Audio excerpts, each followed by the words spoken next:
with Cody Co, some things came out about some things he had said, and I got really, really, really upset, like unreasonably upset. And it started to feel like this betrayal.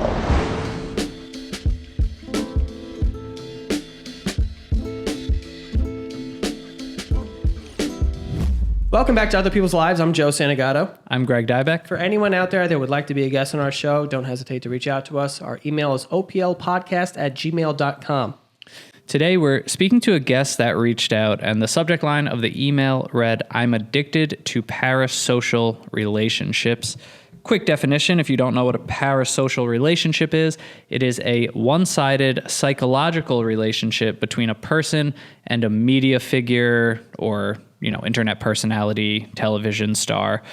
It's based on an idealized version of the person and not real interaction between the two people. So we've got the guest on the line, and thank you so much for being on today. Yeah, thank you guys for having me. Really excited to have this conversation and talk about this concept and your experience. So can you start off, if there's anything that you want to add to that definition to start, and just kind of the first time that you became aware that you were having parasocial relationships? So I think the definition you gave covers it pretty well. I think the key thing is, that the person that you have the relationship with doesn't know that you have that relationship with them. They don't know you exist.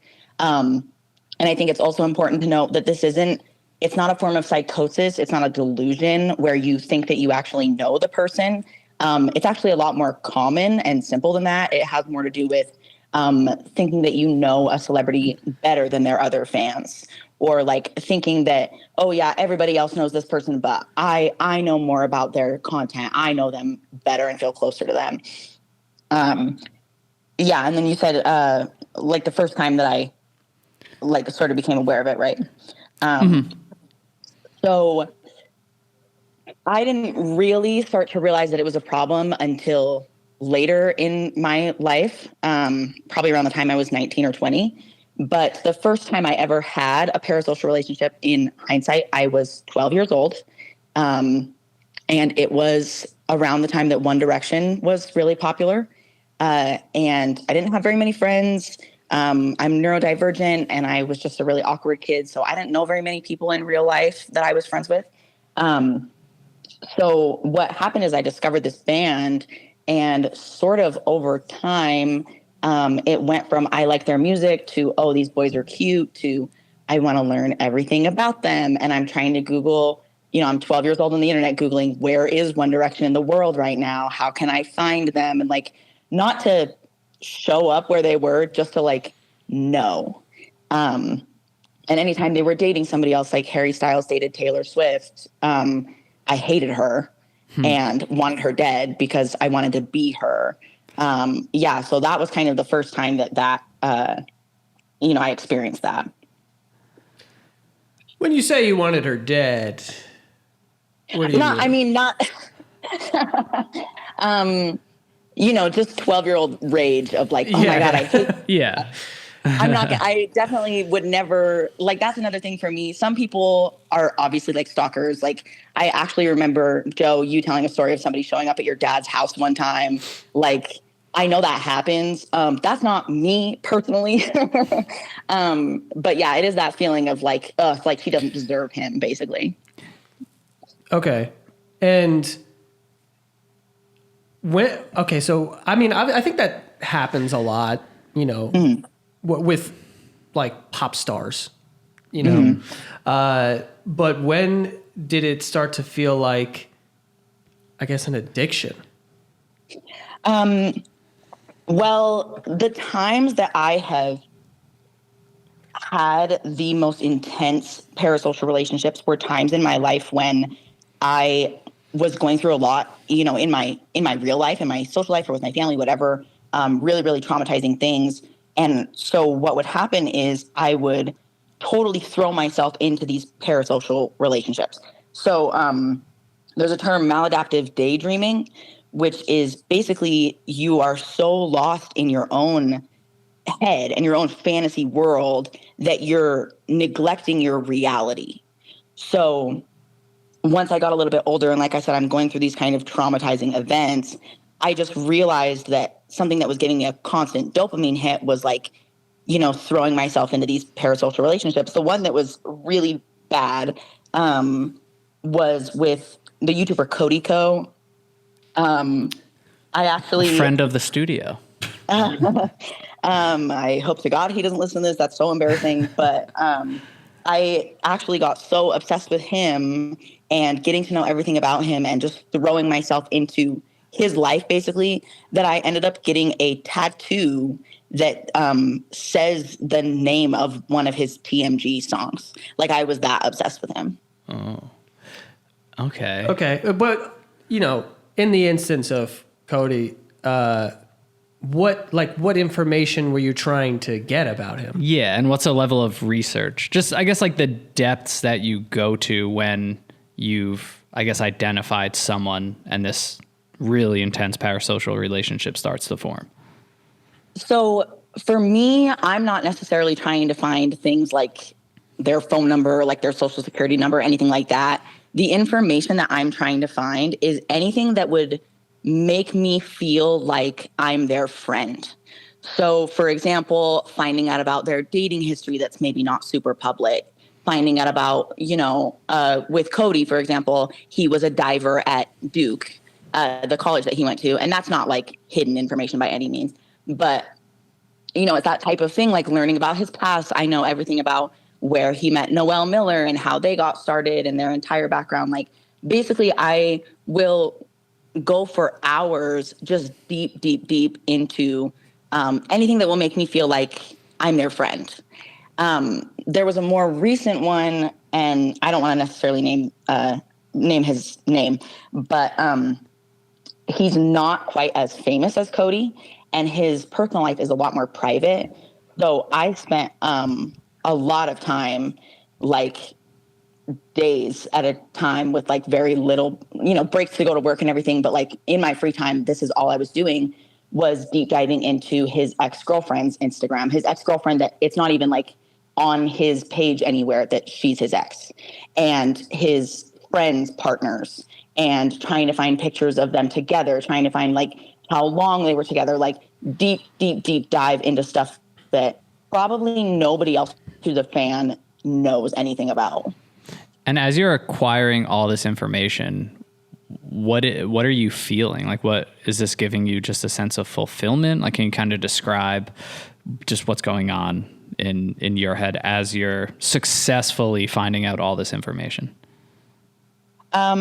So when I was younger, I think it was just more of a feeling of, oh my gosh, imagine like how much better this life would be if I'm Harry Styles' girlfriend, I'm Harry Styles' best friend, or like, I'm just like, I'm sort of just daydreaming, and it's giving me that feeling of like, oh, I wish this was my life. Like, it makes me feel so good to imagine this is my life. As I get older, I don't really know how to explain it. It's just sort of like collecting the information and having it gives me sort of a sense of like, if you're collecting like Pokemon cards or like Pogs or something, like it's just like, look at all of this and I have it. And like, I just want to get more and more and more. And is it a comparison to others? Like, okay, this is a personality. This is someone who has a lot of fans. So there's other people that are consuming the same content you're consuming and know some of the information but you know more than them. You're the number one fan. Is that what it is? Yeah. Like that sort of feeling of if I know enough about them, then I'm closer to them, or it's almost like I know them in real life. One example that's kind of like what you're saying is Bo Burnham, when he released his special Inside. I remember watching it the day it came out, and as soon as it was over, I said out loud to the person I was with, I was like, I feel like I want him to delete that from Netflix, because I saw it and I felt so connected to it that it's like it was meant for me. Like nobody else needs to see that now. So, but when you have those types of feelings, like then what? Like is there like an anger because that's not going to happen? There was when I was younger, for sure. before I was sort of self-aware about what I was doing, like, I just thought I was a super fan, like whatever. There was definitely a frustration with they're never going to know how much I love them. It's going to be this thing that I have to keep in my heart forever. I have diary entries from when I'm 14, 15, where if you read them, like I'm talking about these people as if I know them. It's kind of eerie, to be honest. But yeah, definitely like a sense of jealousy. If I see other people, or like, again, when I was younger, if I would see other people talking about their content, it was always just like, you don't really get it. Like, you don't really understand them. You don't know them like I do.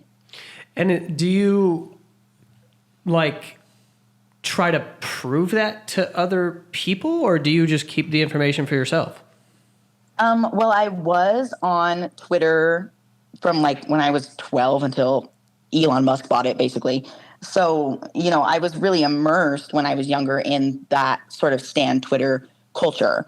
And a lot of that is built off of, a lot of those people are people like me, who just become so obsessed that, they all are kind of bouncing the information off each other and speculating. And like, it can almost turn into a sort of echo chamber. One thing that I did want to talk about was how it can affect, these people that you're forming these relationships with, because in the example of One Direction, there was the really popular, quote unquote ship of Louis and Harry. And people would speculate about it so deep and like, give each other information that they would find and try and find new information about them and like read into every little thing. And Louis Tomlinson later said in many interviews, like, that it completely destroyed his relationship with Harry. Yeah, it's this weird paradox kind of like for an artist and also for the fans. It's just like, because as an artist or public figure, you do understand that you're signing yourself up for a lot of things, scrutiny, but then these relationships that form with fans that feel like they know you, even though they don't, no matter how much content you put out. And then the feeling that they owe you something, that they think you know you, that it's so strange. And then to hear, this side too of the people who that obsession sort of becomes their reality. And it's this person who will never know that you as an individual exist is taking up 99% of your headspace all day long. Yeah, it can definitely be really intense. I think somebody who talks about it from a creator's perspective, and he articulates it really well in his experience, is Dan Howell. He talks a lot about how, he was in the closet for the first 30-ish years of his life because people on the internet formed these parasocial relationships with him, and they were speculating about his sexuality, and everybody was like, we can all tell you're gay. But he wasn't ready to come out, so it shoved him deeper in the closet. Like, he talked very openly. It almost made him kill himself because he was under so much pressure. And, to some extent, like with somebody who's as famous as Harry Styles or whatever, it's like you said, like they are signing themselves up for that in a way. Not that they deserve it, but, it might be different with, the type of content creator that you guys are or that Dan Howell is, where you just started putting videos on the internet and things started growing. So it's like, yeah, in a way you signed up for it. And if you keep doing it, you're accepting that it might keep happening, that people might keep kind of harassing you or digging into your life. But at the same time, like Dan Howell was just a kid who started making videos, and I think that can like get really dangerous. So how does that make you feel? Because you being like a super fan of somebody and then digging into their life, if you have examples from people being like, this has real world effects, like negative effects on my life, when people do this, but then you continue to do it, how does that sort of affect your relationship as a fan? Like, is any part of that, like hearing that, people almost push this guy to kill himself, or with the Louis and Harry situation, like, does that deter you at all from doing that? Or is it just kind of like, oh, whatever? That is a great question. So the thing is, For a lot of years, I really didn't think that it was a big deal. People would say, like, other fans would say, like, people cross their boundaries too much. Fans of, anything, like, in general. Don't cross their boundaries so much. Don't push them. Don't assume things about them. Like, it affects them. And in my head, I was always like, these people aren't real people. Like, I know how bad that sounds, but to me, I was like, they're people in my screen. Like, they're not real, and they couldn't possibly be affected by something that I have to say. So I would just write those people off that would say that. And, it wasn't until I got older and, Dan Howell's coming out video came out where he talked about that. And, Louis talked openly about it, and other creators started to talk openly about it, that I realized, like, oh my God, of course they're going to be affected by it. Like, it wasn't just one 14-year-old kid speculating. Like, it was hordes of people constantly trying to pick apart every detail of their life. So for a long time, I think there was sort of a cognitive dissonance with it, where I was like, yeah, people are saying it affects them, but it doesn't really. And now as an adult, those types of relationships have changed for me because I keep it to myself. So, like I said, with this most recent person that I don't want to name, for that exact reason, I did collect a lot of information, just stuff publicly available online. I'm not going on the dark web trying to find stuff, but I just kept it all to myself. Like, I journaled about it. I wrote a fan fiction that I never plan on putting anywhere. And I'll talk to my friends about it. But for me, like, since learning how it can affect people, I just try to not put any of that on the internet where they could even potentially see it. That's cool to see that evolution and that self-awareness. And, you use the word addiction, and I'm sure you don't use that lightly. Like, this is clearly still a compulsion, something that you can't just go cold turkey on. So it's interesting to hear how you've changed, I guess, just like your execution of it, for lack of a better word, or, who you're sharing with, or just having this, I guess, newfound empathy for the person. But just to kind of go back to, you said when you realized it was really becoming a problem and a compulsion, and you were taking kind of all your breaks and free time, what was kind of the peak of you understanding this is an addiction and this is going to affect, my life? And I'm curious how it affected, socially, in relationships, career-wise. Yeah. So basically for me, what happened is, I was around 19 years old, and I just want to preface this. I'm not proud of any of this. And I don't want to talk badly about any of these people, like, that I'm talking about here. But I was around 19 years old, and it was at a height of an obsession with Cody Co, and then separately, with a band and the lead singer of the band. And, with Cody Co, basically some things came out about some things he had said, whatever, that were not good, that I didn't agree with. And I got really, really, really upset, like unreasonably upset. And it started to feel like this betrayal, like this sense of this person that I trusted, that I thought I knew, is saying these things that I don't agree with, that I never would have expected from him, even though obviously, like, I couldn't have possibly actually known him. I don't really even know the context of him saying those things. And at the same time that was happening, the band that I was really into had some sexual assault allegations, which is a totally different thing. That's not what happened with Cody Co. But with the band, they had some sexual assault allegations. And it was that same feeling, that like sense of complete betrayal. And like, I cannot believe, like this is another thing that I have tattoos of on my body, is their song lyrics. Like, I've loved them for years and years. And I felt like I knew this lead singer on a deep spiritual level.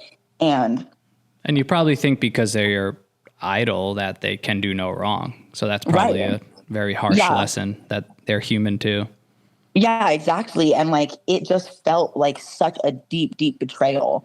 And I think once that happened, and, at the time I was posting about it on the internet, trying to bring awareness to it, especially with the band, being like, we need to hold these people accountable, which I obviously do believe. But the response that I was getting was not, what I expected. People weren't really feeling as extremely about it as I was. Most people were like, oh yeah, that sucks, but whatever, I'm going to keep listening to their music, and, whatever, separate the art from the artist, or just people didn't really care. And I think that kind of made me realize, like, Oh, I don't think that this type of feeling toward celebrities is normal. I don't think that this is something that regular people experience. We do have a sponsor for today, and that is Cook Unity. Cook Unity is not your regular meal delivery company, okay? They are delivering meals that are made by award-winning chefs and their restaurant quality right to your door. I know as well as anybody that, meal prepping and all of that, it takes a lot of time, maybe a lot of time that you don't have, and it could be very costly. But with Cook Unity, subscriptions start at just $11 a meal. So also very affordable for award-winning meals. They have dozens of chefs that are involved in making the recipes, and you have 350 plus to choose from, and you can choose whatever you want, or you can even get the chefs to choose what your meals will be. And like I said, there's dozens of chefs that are involved in this, and also they're just adding more chefs to the team. And there is delicious meals that are available with Cook Unity, okay? I mean, I'm talking about like Moroccan chickpea and lentil stew. I'm talking about spicy chicken tenders, black bean burrito bowls, like high quality stuff here, okay? And again, these are the chefs that you've seen on TV probably that are making your meals for you, and it's affordable, okay? And we're gonna save you some money on top of it being affordable. You can go to cookunity.com/OPL or enter the code OPL before checkout and earn 50% off of your first week, folks, 50%. 50% off your first week by using the code OPL or going to cookunity.com/OPL. So go get yourself some Moroccan chickpea and lentil stew. Okay, it's delicious. Trust me, it's amazing. I know Greg is obsessed with it, but go to cookunity.com/OPL or use the code OPL to redeem that 50% off of the first week. Enjoy.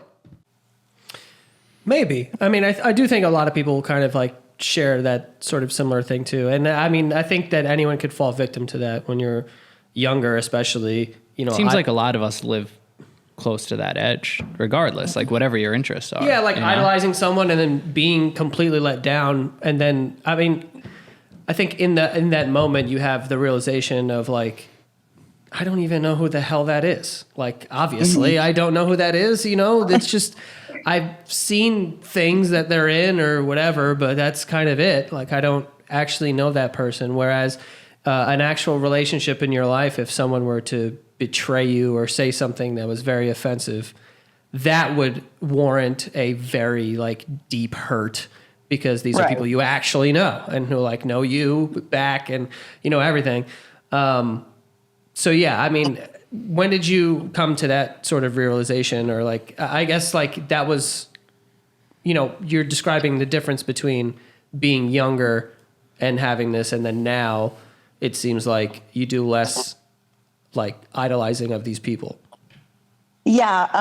Well, I do just want to say to that last point that I think the difference between like, that regular conclusion of like, oh, realizing that these celebrities are just people and I don't really know them. I think the main difference between that and like an addiction or like a really severe case that a lot of fans might experience, Twitter fans, whatever, is it like affecting your everyday life and like your mood and like feeling like you have actually lost a relationship and like mourning that relationship and going for like days at a time. Like I was like depressed after that for like a week because it affected me so much. So I do want to say like, I agree that there is like a normal level of experiencing that versus like an abnormal one. And like part of the reason I want to talk about it is because I think it has to some extent become normalized on the internet to do this kind of thing with a celebrity and to feel like you're entitled to certain information and that sort of thing. So yeah, I do think it's important to like, understand that there is a line between like a normal amount of disappointment and like, that severe attachment. Sorry, I lost what your question was. It's all good. I mean, just to, kind of piggyback off of that, do you think that, or should I say, did this whole realization and the way you're sort of having this parasocial relationship with celebrities, did that change just to protect yourself from being hurt by potentially one day them stepping out of line or whatever the case may be? Or do you also have this feeling of like, I don't know them and I probably shouldn't dig into their lives because they're just people? Like, is it a mix of the two? I think it's definitely a little bit of both. But yeah, I do think that after those two major like disappointments, that I just sort of something clicked in my brain where I was like, okay, these people are just human. Like they are just people. And I think I also like, a lot of my politics and perspectives changed just by getting older. And so I went from like, being younger and being the type of person that's like, if you say one bad thing, you're canceled forever. And like, you can't make mistakes basically like in that sort of realm, to now I'm older and I'm like, okay, sometimes people say things that they shouldn't.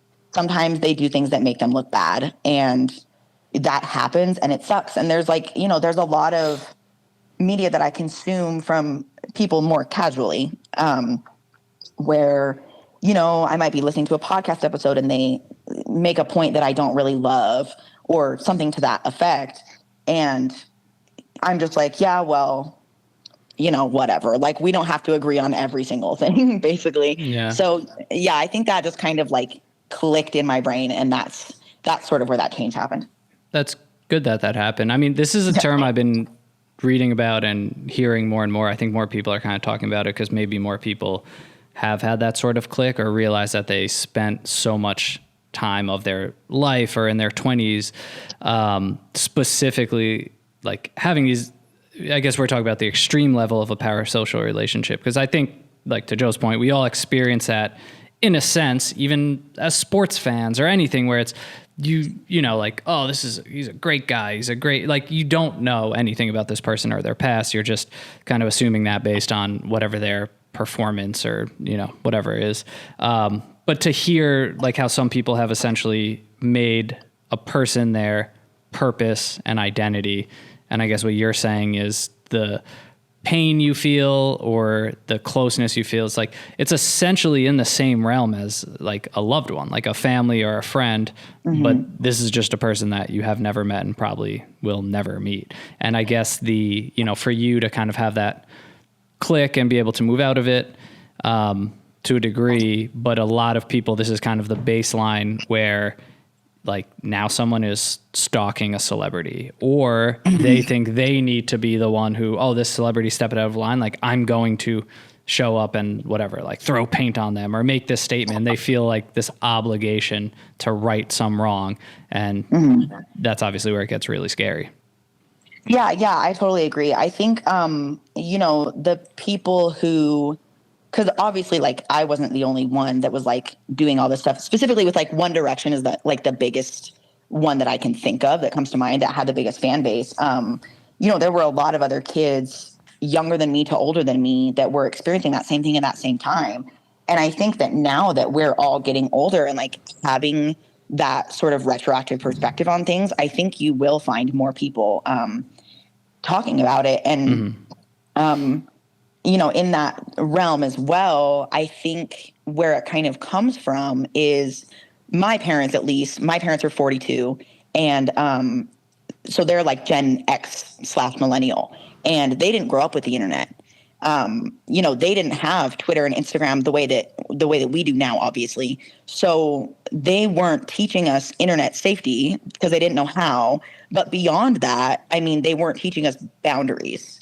Because before, with a famous person, you read about them in a magazine, you see them on TV. Occasionally you hear about a crazy stalker who breaks into somebody's house. But like, that's it. So now, enter my generation. I'm 24. And we have all of this just sort of unfettered access to these celebrities in a way that's never been possible before. So our parents didn't even know that they should be teaching us how to have those boundaries. So I think that's kind of why it became such a phenomenon and the level of access that just so rapidly changed. And then this sort of entitlement of like, this person is mine.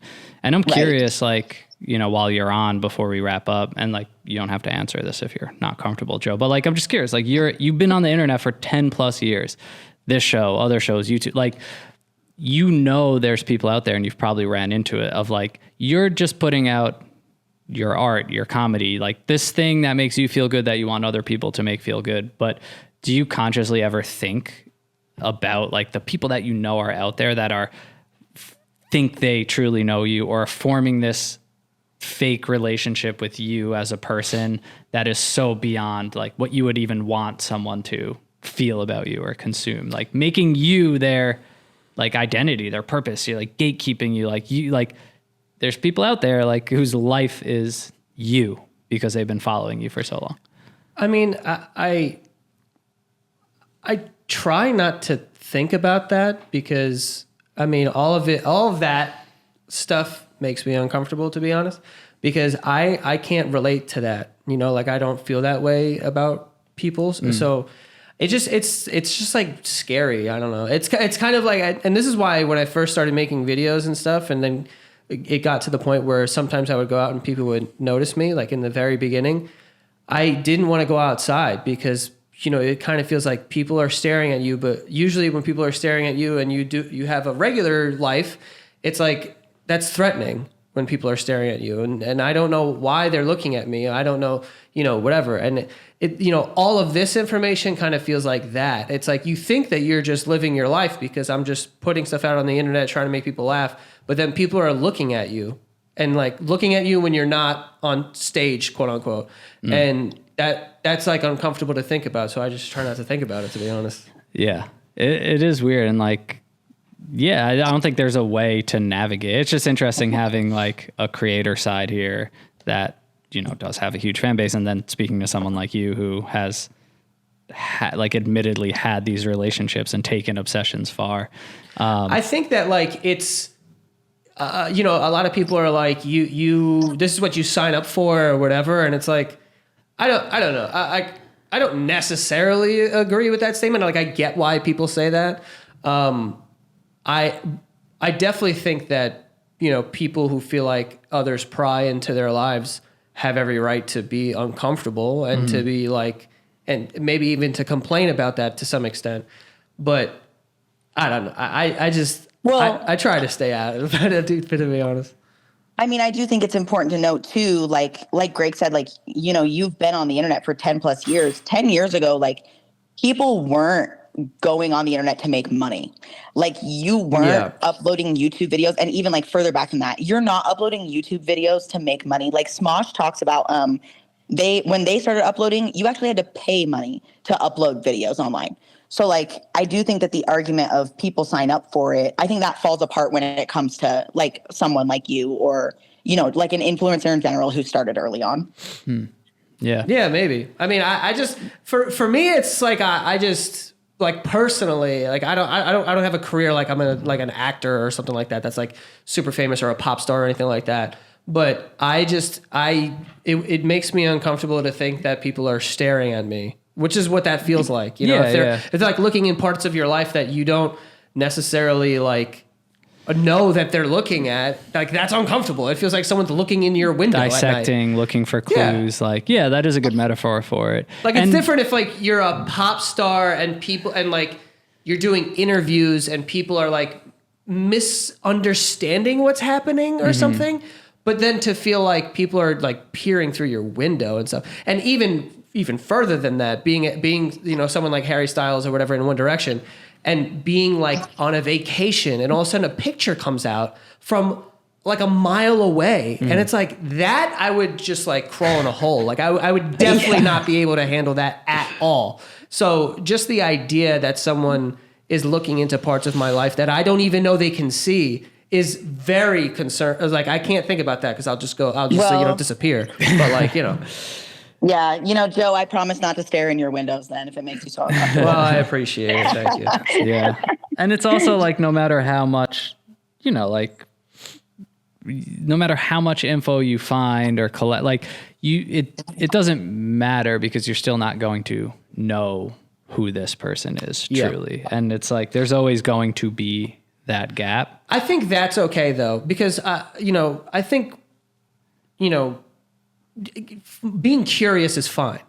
I don't think that's an issue at all. I think weaponizing information that you have found with your own understanding of it is wrong. Like that's where I think that it's wrong. So like being curious, because I've been fucking curious about whatever. If I listen to an artist and I like their music, I want to know everything about them. Like I'll go and watch their interviews. I'll try to understand their life a little bit, but I don't know them, you know, like I don't try to use that information then to be like, this is who they are, or this is what's going on in their life. Awareness. Yeah. Like that's where I think when if you're weaponizing information that you have then like gone out of your way to find, with your own understanding of it, that I think is where it starts to get a little dicey. Yeah. Yeah. Well, it is like, you know, it's a form of maladaptive daydreaming. Like I said, like people really are just deluding themselves into thinking that like, you know, that this fake reality is their reality in real life. Not to be redundant, but no, it is really interesting. And we thank you for sharing all that, because it is just, again, like something like we can experience. Like Joe said, like you're into someone new. And like I was watching that movie Iron Claw last night, and I just like paused and went on Zac Efron's Instagram, because I'm like, what is this guy like, dude? Like, and then I'm like, oh, he has a daughter. And then I'm like looking for pictures of him and his daughter, and like, but not for like creepy reasons, just like, oh, he's a dad too, or I think it was his daughter. I don't even know. But then I just start creepy for me either. Yeah, well, sure, yeah. No, but then I just stopped, like, what am I doing to this person? Like, and I just put the movie back on. But I was going to say, like, and Joe, you were there for this, and this was interesting because I've obviously experienced not even a inkling of what Joe has experienced, but obviously have gained people who know me that I don't know. And we were probably the biggest fight I got in with my wife, or it wasn't a fight, but it was like uncomfortable. We were at an event and a girl asked us to sign her arm. Yeah. And then I thought she was bluffing, but then she went and got a tattoo the next day of all of our signatures on her arm. And awesome. I just remember it. Did you say awesome? Yeah. She's like, why didn't I think of that? No, but it was like, for my wife, like I'm just thinking of the family aspect too, and just how separate these worlds are. And it just really made her so uncomfortable. And she's like, this person is walking around with your name on their arm and they don't know they don't even know anything. I know everything. I'm your wife, and they don't. I don't have your name tattooed. Like, I don't know. It just really put it in perspective too, of like, oh, okay, like, yes, attention is interesting. It's cool. And if it's new, it's really shine, but it's like, you got to keep the distance between these two things. Again, that's like the creator side of it. But it's because, there are people who will run to the extreme side, and, you know, just everything we just talked about, parasocial relationships to the extreme, and this belief that they know someone, that someone saved them. Like, and I believe creators and artists can get people through hard times, but when it goes deeper than that like, this person created this for me and I know them and I can't live without them. And it's just the awareness of that it's crazy. That's why I think a lot of it is okay. It's okay. Even getting those tattoos is like, I mean, I would not do that, but like, and I remember I being like, I'm not signing your arm. I kept telling, I was like, I'm not doing this. But eventually, you know, after, you know, enough beers, I'm like, all right. But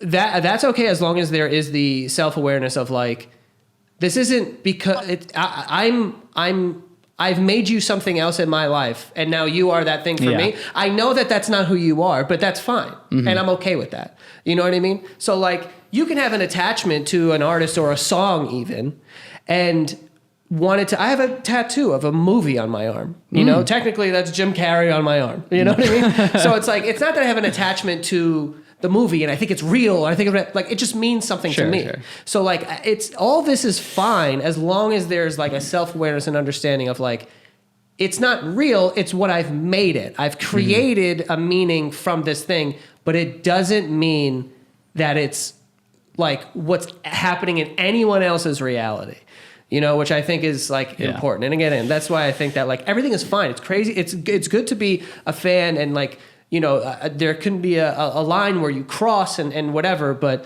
as soon as you start to believe that your reality and your relationship with this person is what it is, and actually, and like in everyone else's reality, it's also real, that's when it's like, okay, now, you know, we've crossed into something different. But yeah, I mean, and we can see why that can easily become an addiction for a lot of people. It's like, it's right there. It's right on the edge. Oh yeah, it's a dopamine hit for sure. Yeah.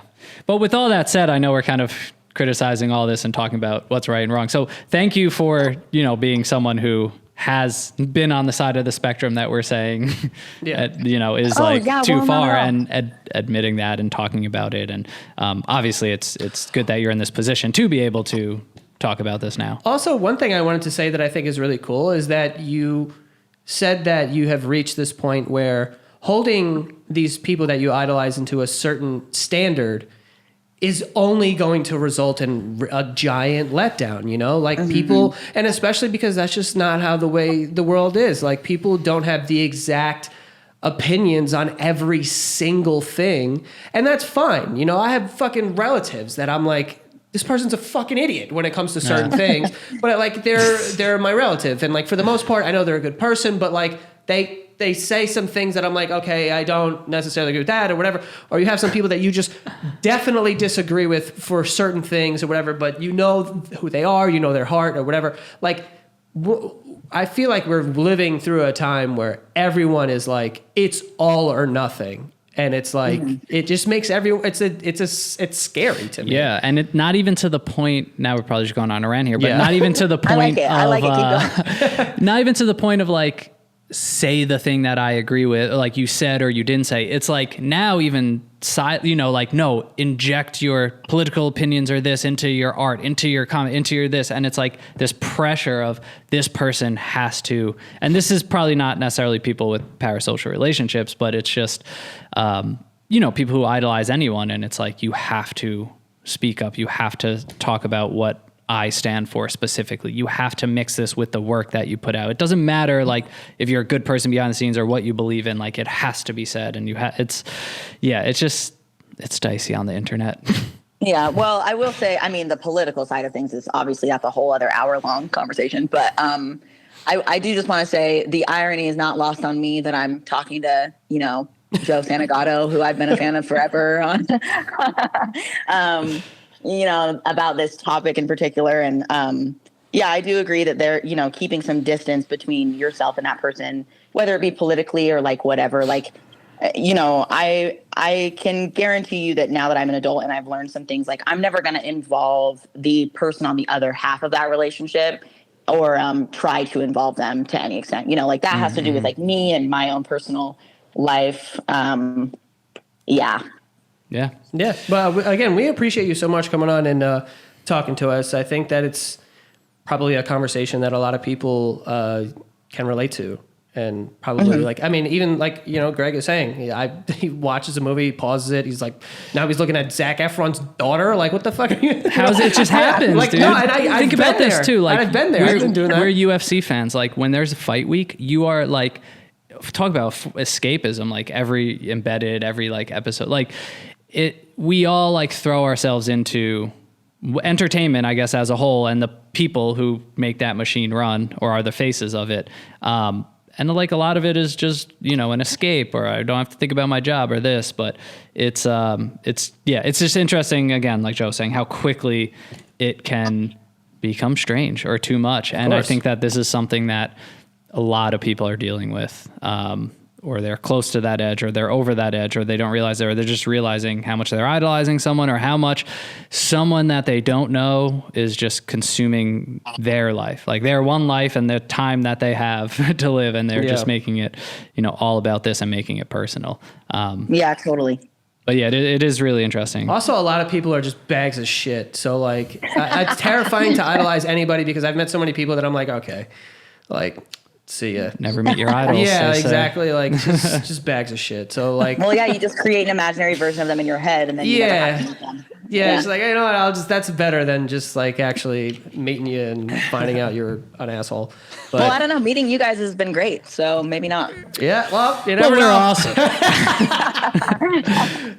But yeah, we appreciate you coming on and talking to us today. Hope you have a great rest of your day. Yeah, thank you. You guys too. All right, have a good one. Bye. You too.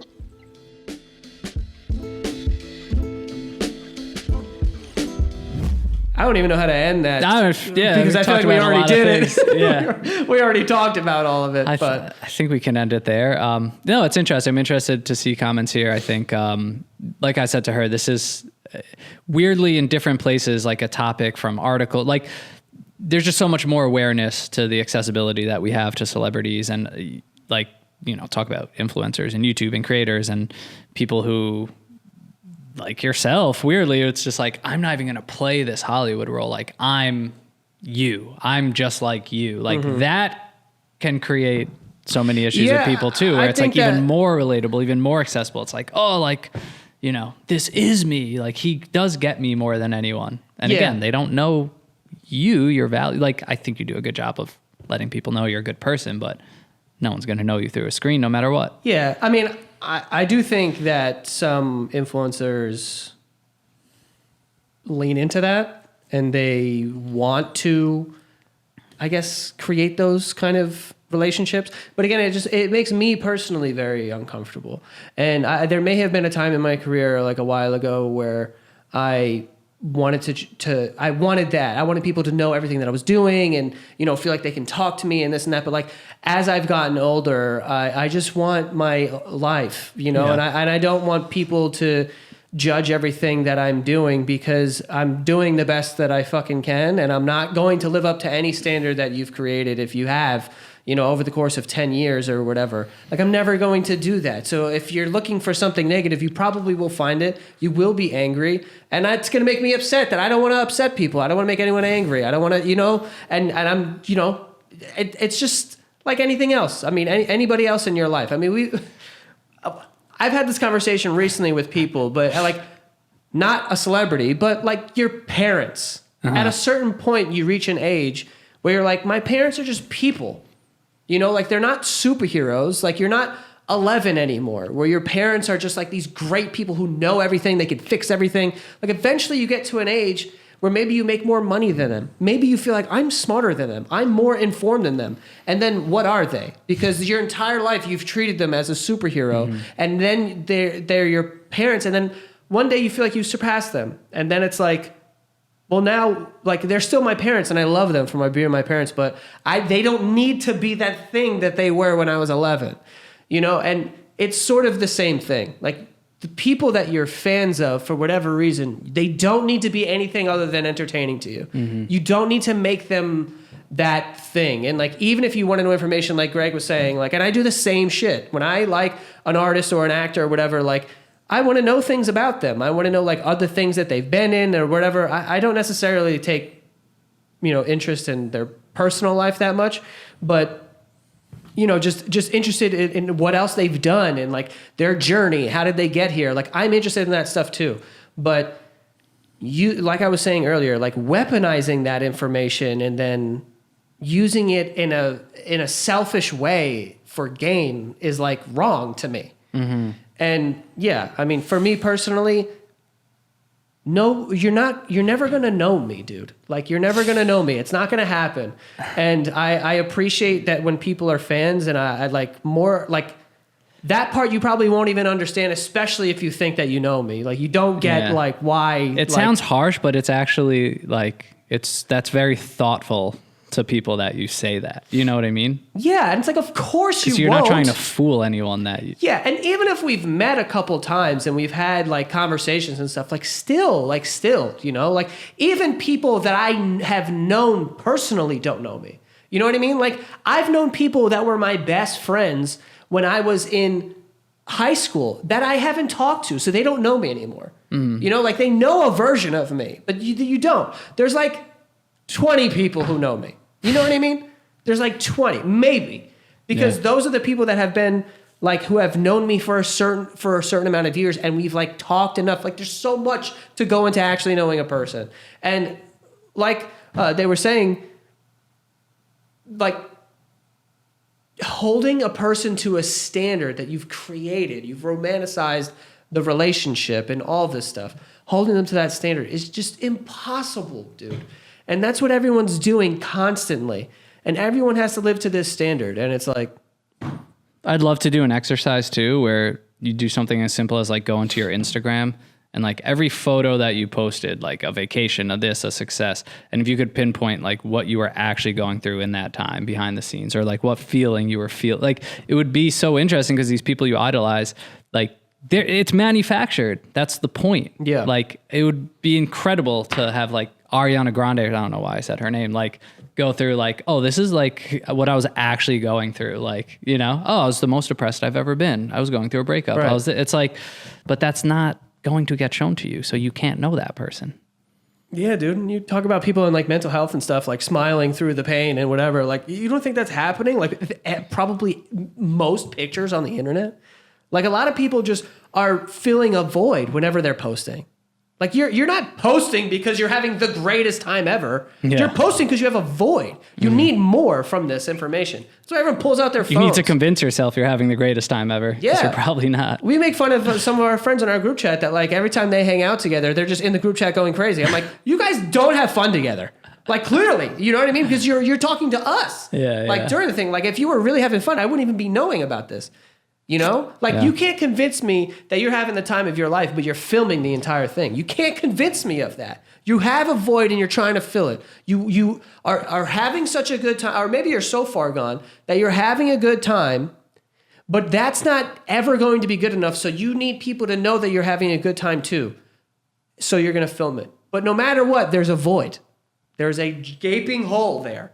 And like, just stop. It all needs to stop. But we appreciate them coming on. Yeah, no, yeah.